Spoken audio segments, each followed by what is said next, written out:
When I was first learning to meditate, the instruction was to simply pay attention to my breath, and when my mind wandered, to bring it back. Sounded simple enough, yet I'd sit on these silent retreats, sweating through t-shirts in the middle of winter. I'd take naps every chance I got because it was really hard work. Actually, it was exhausting. The instruction was simple enough, but I was missing something really important. So why is it so hard to pay attention?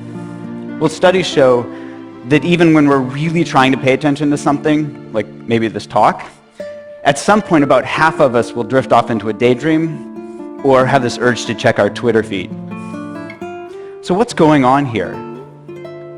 It turns out that we're fighting one of the most evolutionarily conserved learning processes currently known in science, one that's conserved back to the most basic nervous systems known to man. This reward-based learning process is called positive and negative reinforcement and basically goes like this. We see some food that looks good, our brain says, calories, survival. We eat the food, we taste it tastes good, and especially with sugar, our body sends a signal to our brain that says, remember what you're eating and where you found it. We lay down this context-dependent memory and learn to repeat the process next time. See food, eat food, feel good, repeat. Trigger, behavior, reward. Simple, right? Well, after a while, our creative brains say, you know what? You can use this for more than just remembering where food is. You know, next time you feel bad, why don't you try eating something good so you'll feel better? We thank our brains for the great idea. Try this and quickly learn that if we eat chocolate or ice cream when we're mad or sad, we feel better. Same process, just a different trigger. Instead of this hunger signal coming from our stomach, this emotional signal, feeling sad, triggers that urge to eat. Maybe in our teenage years, we were a nerd at school, and we see those rebel kids outside smoking, we think, hey, I want to be cool, so we start smoking. The Marlboro Man wasn't a dork, and that was no accident. See cool, smoke to be cool, feel good. Repeat. Trigger, behavior, reward. And each time we do this, we learn to repeat the process, and it becomes a habit. So later, feeling stressed out triggers that urge to smoke a cigarette or to eat something sweet. Now with these same brain processes, we've gone from learning to survive to literally killing ourselves with these habits. Obesity and smoking are among the leading preventable causes of morbidity and mortality in the world. So back to my breath. What if instead of fighting our brains or trying to force ourselves to pay attention, we instead tapped into this natural reward-based learning process, but added a twist? What if instead we just got really curious about what was happening in our momentary experience? I'll give you an example. In my lab, we studied whether mindfulness training could help people quit smoking. Now, just like trying to force myself to pay attention to my breath, they could try to force themselves to quit smoking. And the majority of them had tried this before and failed, on average 6 times. Now with mindfulness training, we dropped the bit about forcing and instead focused on being curious. In fact, we even told them to smoke. What? Yeah, we said, go ahead and smoke. Just be really curious about what it's like when you do. And what did they notice? Well, here's an example from one of our smokers. She said, mindful smoking smells like stinky cheese and tastes like chemicals. Yuck. Now, she knew cognitively that smoking was bad for her. That's why she joined our program. What she discovered just by being curiously aware when she smoked was that smoking tastes like shit.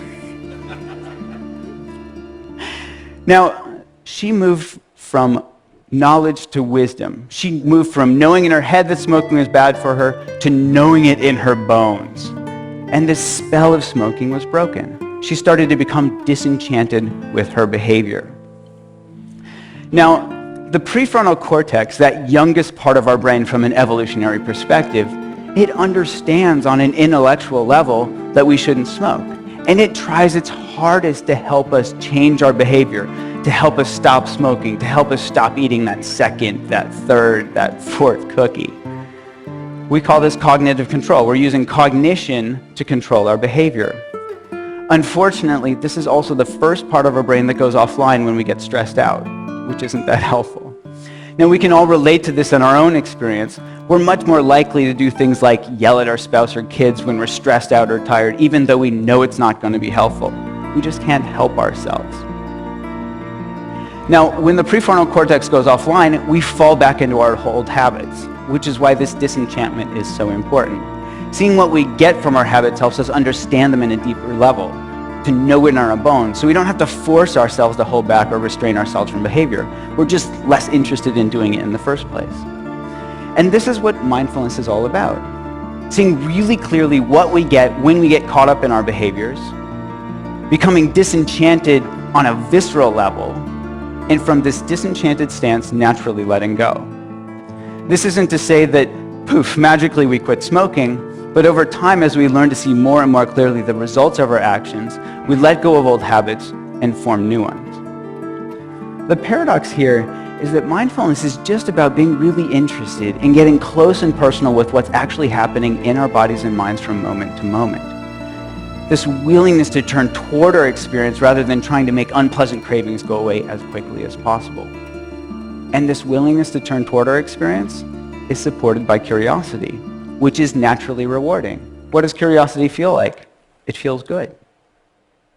And what happens when we get curious? We start to notice that cravings are simply made up of body sensations. Oh, there's tightness, there's tension, there's restlessness, and that these body sensations come and go. These are bite-sized pieces of experiences that we can manage from moment to moment, rather than getting clobbered by this huge, scary craving that we choke on. In other words, when we get curious, we step out of our old fear-based reactive habit patterns and we step into being. We become this inner scientist where we're eagerly awaiting that next data point. Now, this might sound too simplistic to affect behavior, but in one study we found that mindfulness training was twice as good as gold standard therapy at helping people quit smoking. So it actually works. And when we studied the brains of experienced meditators, we found that parts of a neural network of self-referential processing called the default mode network were at play. Now, one current hypothesis is that a region of this network called the posterior cingulate cortex is activated not necessarily by craving itself, but when we get caught up in it, when we get sucked in and it takes us for a ride. In contrast, when we let go, step out of the process just by being curiously aware of what's happening, this same brain region quiets down. Now we're testing app and online-based mindfulness training programs that target these core mechanisms. And ironically, use the same technology that's driving us to distraction to help us step out of our unhealthy habit patterns of smoking, of stress eating, and other addictive behaviors. Now remember that bit about context-dependent memory? We can deliver these tools to people's fingertips in the contexts that matter most. So we can help them tap into their inherent capacity to be curiously aware right when that urge to smoke or stress eat or whatever arises. So if you don't smoke or stress eat, maybe the next time you feel this urge to check your email when you're bored or you're trying to distract yourself from work, or maybe to compulsively respond to that text message when you're driving, see if you can tap into this natural capacity. Just be curiously aware of what's happening in your body and mind in that moment. It will just be another chance to perpetuate one of our endless and exhaustive habit loops, or step out of it. Instead of see text message, compulsively text back, feel a little bit better, notice the urge, get curious, feel the joy of letting go, and repeat. Thank you.